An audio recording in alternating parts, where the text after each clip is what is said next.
नमस्कार, कशिश न्यूज का digital platform देख रहे हैं आप। मैं हूं रश्मि श्रीवास्तव आपके साथ। बिहार के नए डीजीपी विनय कुमार के आते ही पुलिसिया रवैया में बदलाव देखने को मिल रहा है। पहले अलग अलग जिलों से ये खबरें आती थी कि पुलिस की यहाँ पिटाई हुई है, पुलिस की वहां पिटाई हुई है, लेकिन अब पुलिस पिटाई खाती हुई नहीं बल्कि पीटते हुए नजर आ रही है। और ऐसा क्यों हो रहा है, ये बदलाव क्यों दिख रहा है बिहार में, आज इसी मुद्दे के साथ हम आए हैं और कशिश न्यूज पर हम आपको एक एक जानकारी देंगे, सब कुछ बताएंगे कि आखिर क्यों बिहार की तस्वीरें अब बदली हुई नजर आ रही है। हमारे साथ सहयोगी गौतम है, उनसे बातचीत करेंगे, पूरा डेटा पूरा ब्यौरा आपको समझाएंगे और बताएंगे कि आखिर ये बदलाव बिहार में क्यों आया है। गौतम, अगर हम विनय कुमार की बात करें तो ये उन चुनिंदा नाम में से एक है जो बोलते तो कम है, लेकिन जब उनकी कलम बोलती है तो अच्छे अच्छों की बोलती बंद हो जाती है। और शायद यही वजह है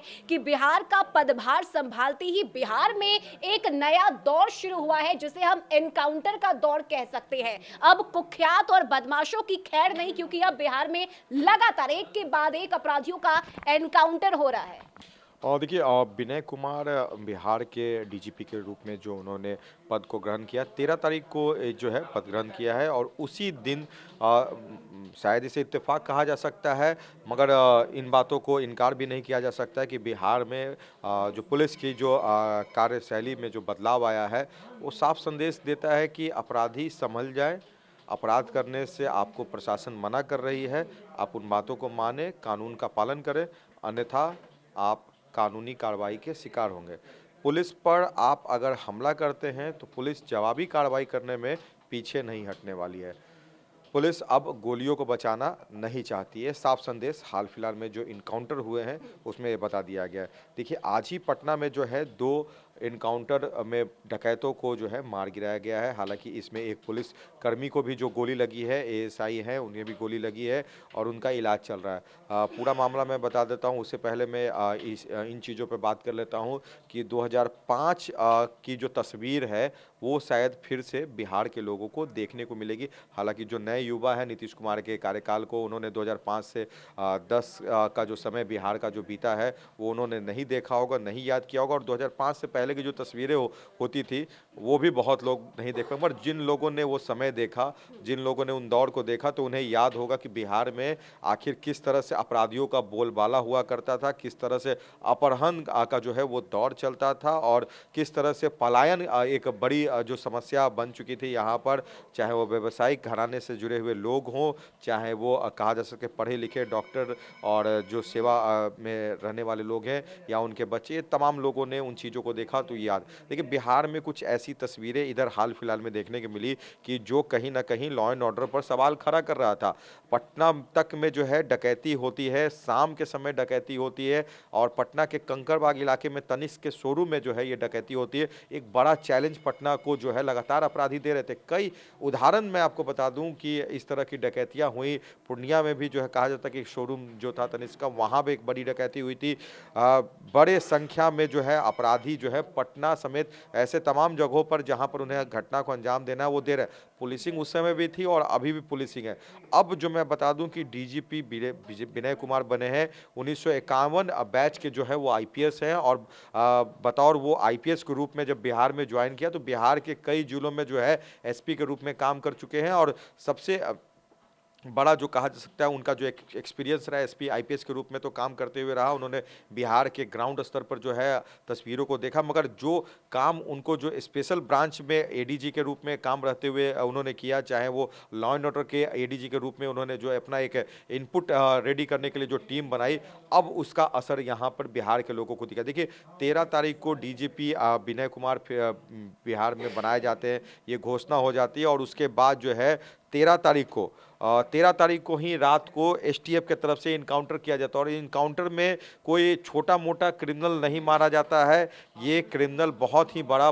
बिहार का एक जो कहा जाता है कि छपरा, सिवान, गोपालगंज और दूसरे राज्य जो है हरियाणा तक में जो है ये खौफ का जो है एक कारण बना हुआ था। वहाँ पर डकैतियों का जो है ये दौर चला चुका था। डकैती करने में जो है इसका नाम एक प्रसिद्ध हो चुका था और काका के नाम से इसने अपनी पहचान बनाई थी। ये सोचिए इतना इतना बड़ा ये क्रिमिनल हो चुका था कि इसकी एक सरनेम हो चुका था, जिसे लोग सुनते ही डर जाते थे, व्यवसायियों में खौफ आ जाता था, काका इसे कहा जाता था। पुलिस को जब इनपुट मिली, खासकर एसटीएफ का जो इधर काम हो रहा है, एसटीएफ के काम को लेकर मैं इसलिए कहूँगा कि एसटीएफ लगातार जो इन हाल के दिनों में मोस्ट वांटेड जितने भी क्रिमिनल्स हैं, उनके धरपकड़ के लिए जो विशेष अभियान चला रहा है, और जो धरपकड़ की जो कार्रवाई हो रही है, उसमें जो है 13 तारीख को जो है अजय राय, जो ये बैंक डकैती करने में जो है इसकी एक नाम मशहूर था, काका इसे कहा जाता था, और पटना में रहकर जो है ये 2 शोरूम को लूटने का प्रयास में रेकी करने के लिए पटना में रहा। पटना के जक्कनपुर में जो है ये छुपा हुआ था, नाम बदल के रह रहा था, अपने आप को बिजली मिस्त्री बताकर घर में किराए के मकान में रहा था, और पुलिस को, एसटीएफ को जैसे सूचना मिली, पुलिस वहां पे पहुंची, और पुलिस को देखते ही इसने सोचा नहीं, फायरिंग शुरू कर दी। इसके पास से जो है हथियार बरामद हुए, सभी लोडेड हथियार थे, चाहे वो देसी कट्टा हो, चाहे इसके पास बरामद पिस्टल हो, सभी में हथियार में जो है गोलियां थी, और पुलिस को देखते ही इसने फायरिंग कर दी, जिसमें एक एसटीएफ के इंस्पेक्टर को गोली भी लगी। पुलिस इन तमाम चीज़ों की गतिविधियों को देखते हुए फिर उन्हें इंतजार नहीं करता, उन्होंने जवाबी जो है कार्रवाई की, गोलियां चली, कई राउंड फायरिंग हुई। अजय राय भी जो है इसमें पीछे नहीं हटने वाला था। जब उसने देखा कि पुलिस ने उसे चारों तरफ से घेर लिया और भागने का मौका, तो उसने फायरिंग करने से कोताही नहीं बरती। उससे पहले भी जो है उसने फायरिंग कर दी, जिसमें इंस्पेक्टर की गोली लगी। अब जो है पुलिस का यहाँ पर ये चेहरा दिखा कि पुलिस ने जवाबी कार्रवाई करने में कोई देरी नहीं लगी, कोई ऑर्डर जो कहा जा सकता कि देने में उन्हें देरी हो, या पदाधिकारियों की तरफ से निर्देशित करने में देरी हो, डीजीपी उस दिन बने, और डीजीपी बनने के साथ ही जो है पहला इनकाउंटर जो है ये हुआ जवाबी मुठभेड़ में। इनकाउंटर इसलिए कहा जा सकता है क्योंकि ये वर्ड बिहार में बहुत ही प्रचलित हो चुका था। 2005 से 10 के बीच में अपराधियों के साथ पुलिस की जो मुठभेड़ हुई थी नीतीश कुमार के शासनकाल में। देखिए, सुशासन के नाम से नीतीश कुमार की एक पहचान बिहार में बनी। नीतीश कुमार जब बिहार में बने थे, तब बतौर सीएम बनने के बाद उन्होंने एक बात को कहा कि बिहार में लॉ एंड ऑर्डर दुरुस्त करना सबसे महत्वपूर्ण चीज़ है। तो मुख्यमंत्री नीतीश कुमार ने 5 के से लेकर 10 तक में जो काम किया, उस समय में एक बिहार के जो अभी एडीजी हेडक्वार्टर है कुंदन कृष्णन उस समय जो है आईपीएस के रूप में जो है उनकी जगह जगह फील्ड में पोस्टिंग जो थी, उस समय उन्होंने जो एक प्लानिंग के साथ, जो कोऑर्डिनेशन के साथ, टीम के साथ जो काम किया, और बिहार से जो है दुर्दांत अपराधियों के साथ साथ जो है छोटे मोटे अपराध कर्मियों को ठंडा करने का जो काम किया, वो कुंदन कृष्णन का एक बहुत बड़ा श्रेय जाता है। अब वो एडीजी हेडक्वार्टर होने, यानी विनय कुमार एडीजी हेडक्वार्टर, कुंदन कृष्णन, ये तमाम लोग ऐसे लोग हैं जिन्हें एक बड़ा अनुभव है बिहार में वैसे तमाम अपराधियों का, जो कहा जा सकता है अपराध में अभी भी कहीं ना कहीं शामिल है, या इनडायरेक्टली जो है वो डिटेल उन नए लोगों को शामिल कर जो है उन्हें डिटेन करके जो है उन्हें अपराध करने के लिए जो है तैयार कर रहे हैं। तो वैसे लोगों पर जो है नकेल कसने के लिए बिहार पुलिस ने तैयारी कर ली, और नेतृत्वकर्ता अगर आपको खुली छूट देती है तो पुलिस, कहा जाता है ना कि पुलिस अगर चाह ले तो एक बच्चे के हाथ से टॉफी नहीं छीनी जा सकती है। तो ये 2 डकैतों के साथ जो आज मुठभेड़ हुआ फुलवारी में, जो दोनों डकैतों को मार गिराया गया, इसमें जो है ये साफ संदेश गया है कि आप अगर अपराध करेंगे और अपराध करने के बाद अपनी तरफ से कार्रवाई पुलिस के खिलाफ करेंगे, तो पुलिस तो आपको पकड़ने के लिए कार्रवाई कर रही कानून की तरफ, मगर आपने गोली चलाई तो हम गोली चलाने से छोड़ेंगे नहीं आपको। यानी कि अब आपको अपराध करने से पहले मुझे लगता है कि अपराधी को 100 बार सोचना होगा कि हम अपराध करें या ना करें। बिहार की अगर हम बात करें तो इस बात से भी गौतम इनकार नहीं किया जा सकता कि वाकई में पिछले कुछ दिनों की अगर हम बात करें, पिछले कुछ महीनों की अगर हम बात करें, तो क्राइम बढ़ा है, और इसमें कोई दो राय नहीं है। और शायद यही वजह है कि विपक्ष भी इसे लेकर लगातार हमलावर है। सीएम नीतीश कुमार के इस शासनकाल पर सवाल उठाए जा रहे हैं। भले ही सरकार अपने बचाव में जंगल राज की याद दिला रही हो, लेकिन अब इस समय को भी जंगल राज से ही उसकी तुलना की जा रही है, तो ये भी एक बड़ा कदम हो सकता है। इसलिए विनय कुमार को यहाँ पर डीजीपी बनाकर लाया गया है, क्योंकि उस वक्त को जब हम देखें, जब विनय कुमार कई जिलों के एसपी रहे, उस दौर में भी जिस जिस जिले में वो गए, वहां पर कानून व्यवस्था सुधरी। वहां के चाहे वो थाना प्रभारी हो या फिर इंस्पेक्टर हो, उनके अंदर जो डर है विनय कुमार को लेकर, उनकी रातों की नींद उड़ी रहती थी कि हाँ, हमें अपने जिले में कानून व्यवस्था को दुरुस्त करके रखना है। तो क्या इसे इस तरह से भी देखा जा सकता है विपक्ष के हमले से जोड़कर? और एक बात तो इसमें स्पष्ट है कि Nitish Kumar law and order के विषय पर कभी समझौता नहीं करने वाले व्यक्ति हैं। उनके तरफ से जो बातें सामने आती है उसमें साफ वो कहते हैं कि ना हम किसी को फंसाते हैं, ना हम किसी को बचाते हैं। ये तस्वीरें देखने को मिली है। बिहार में लॉ एंड ऑर्डर की जो तस्वीरें जो हाल फिलहाल में जो बिगड़ी हुई थी, उन तमाम चीज़ों को लेकर एक बड़ा एक्शन हुआ, जिसमें डीजीपी तक को बदला गया है। डीजीपी आरएस भट्टी भी जो है वो समय से पहले जो है यहाँ से केंद्रीय प्रतिनियुक्ति पे चले गए। साथ ही साथ जो है आलोक राज, उनको भी जो डीजीपी ने उनका भी टेन्योर अभी बचा हुआ है, उनको भी जो है उनके उनके जगह जो है विनय कुमार को लाया गया। विनय कुमार देखिए जिस तरह से उन्होंने सीआईडी में काम किया है, साथ ही साथ जो कहा जा सकता है कि उनका लॉ एंड ऑर्डर में एडीजी के रूप में काम हुआ, साथ ही उनका जो एक्सपीरियंस रहा है, उन तमाम चीज़ों का जो एक फ़ायदा ये होगा कि जो उनके साथ काम करने वाले जो लोग हैं या जो उनके अंडर में काम करने वाले लोग हैं, उनको एक नेतृत्वकर्ता ऐसा मिला है जो उन्हें इस तरह से छूट दे रहा है जो अपराध को रोकने में बहुत ही ज़्यादा ज़रूरी था। आप किसी वैसे बंदिश में नहीं बंध रहे हैं जो बेवजह की बंदिश होती थी, आपके कार्य प्रणाली को रोकती है। देखिए पहले जो मैं ये नहीं कहता हूँ कि पुलिस से खुलेआम गोली मारने लगे तो ये बहुत अच्छा होता है। ये भी एक बहुत ही बड़ा एक समाज के लिए सही चीज़ नहीं है। मगर हाँ, ये ज़रूर है कि पुलिस अगर अपराधी को पकड़ने जा रही है और अपराधी उधर से गोली चलाता है और उसमें पुलिस के कर्मी को गोली लग जाता है, तो पुलिस के कर्मी अन्य जो उनके सहयोगी हैं वो किसी जो है आदेश का इंतजार करें और आदेश मिलने में जब तक उन्हें मिले तब तक अपराधी फरार हो जाए, तो ये भी सही नहीं है। क्योंकि अपराधियों का मनोबल ये बढ़ेगा कि क्योंकि पुलिस को गोली लगी, अपराधी फरार हो गए, समाज में जो खबरें जाएंगी तो समाज के जो बातें उठेंगी कि क्या पुलिस अपने आप को नहीं बचा पा रही तो हमें क्या सुरक्षित करेगी। ये सीधा संदेश आज इनकाउंटर से ये गया कि आपने हमें गोली मारा है, हम आपको छोड़ने वाले नहीं, हम अपने गोलियों को बंदूक में नहीं रखेंगे, दिखाने के लिए नहीं है, आप पे ऊपर उपयोग करने के लिए सरकार और सिस्टम ने मुझे दिया है, मैं इसे चलाऊंगा, आप इसमें जो है सतर्क रहिए, नहीं तो आप अपराध को छोड़ दीजिए। ये पुलिस का जो है ये सीधा संदेश है। देखिए एक चीज और मैं आपको बता दूं, इस पूरे मामले में जो इनकाउंटर जो सिलसिला शुरू हुआ, एसटीएफ की गतिविधि जो इधर लगातार जो बढ़ चुकी है, एसटीएफ विशेष रूप से खास करके स्पेशल टास्क फोर्स का ही गठन हुआ था कि विशेष रूप से वैसे विषयों पर काम करे जो अपराध से जुड़े हो, लॉ एंड ऑर्डर से जुड़े हो, उन तमाम चीजों को जो है दूर करने में सहयोग करे। हाल फिलहाल में एसटीएफ का लगातार ये काम हुआ है। अजय राय के बारे में जो छपरा का दुर्दांत अपराधी था उस पर उसकी जो कही जा सकती है कि इनकाउंटर में उसे मारा गया। साथ ही साथ जो कहा जा सकता है कि आज 2 अपराधियों को मारा गया, हालांकि इसमें एसटीएफ का नहीं है, स्थानीय थाना की जो कही जा सकती है। मगर हाँ, ये जरूर है कि स्पेशल रूप से पुलिस का गठन किया गया था इन डकैतों का पीछा करने का, और पीछा करने के दौरान मुठभेड़ हुआ जिसमें एक एएसआई को गोली लगी, जिसके बाद पुलिस ने इनकाउंटर करना शुरू कर दिया। देखिए विनय कुमार का जो एक्सपीरियंस रहा है, इनपुट्स एक बहुत ज़रूरी है। देखिए अब विनय कुमार डीजीपी बनते के साथ ही उन्होंने कुछ ऐसे फैसले लिए जो बहुत ही ज़्यादा इंपॉर्टेंट थे और जिस पर लापरवाही बढ़ती जा रही थी। मैं तस्वीरें इसलिए बता देता हूँ, मैं ये इन बातों को इसलिए कहूँ कि कुछ लोगों की शिकायतें होती रहती थी कि थाना प्रभारी हमारे फ़ोन को अटेंड नहीं करते हैं। ये एक सबसे बड़ी समस्या हो गई थी। आप हम एफआईआर के लिए जाते हैं तो नहीं एफआईआर दर्ज किया जाता है, ये लोगों शिकायतें लोगों भी आती से ही इनपुट जो आपको मिलता है, पुलिस बहुत जल्दी रिस्पांस अगर करती है तो लोगों में एक भरोसा बढ़ता है। डीजीपी बनने के साथ ही विनय कुमार ने एक बात साफ तमाम थाना प्रभारियों को निर्देशित कर दिया है अपने स्तर से कि आम लोगों का फोन जरूर उठाएं, किसी भी हालत में जो है वो फोन उठाएं और फोन उठाकर रिस्पांस जरूर दें, और जो घटना की जानकारी अगर मिलती है तो उस पर रिस्पांस दे, ताकि लोगों का जो भरोसा है आप पर रहे। ये ना कि सरकारी नंबर दिया हुआ है, आपका नंबर दिया हुआ, आप फोन ही नहीं उठाते हैं, सूचना मिल रही है, आपके फोन नहीं उठाने से सूचना में देरी होती है और अपराध कहीं ना कहीं हो जा रहा है। तो यानी पुलिस को क्विक रिस्पांस देना होगा। क्विक रिस्पांस देना है और इस क्विक रिस्पांस की जवाबदेही आपके ऊपर तय की गई है।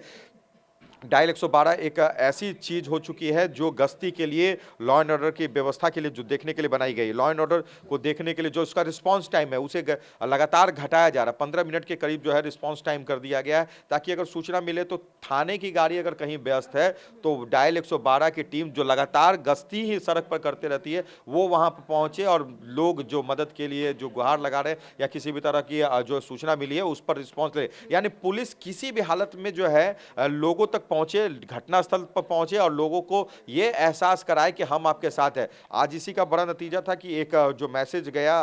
बिहार पुलिस की तरफ से अपराधियों को कि ये जो कहा जा सकता है, ये जो घटना घटी है इसमें सतर्क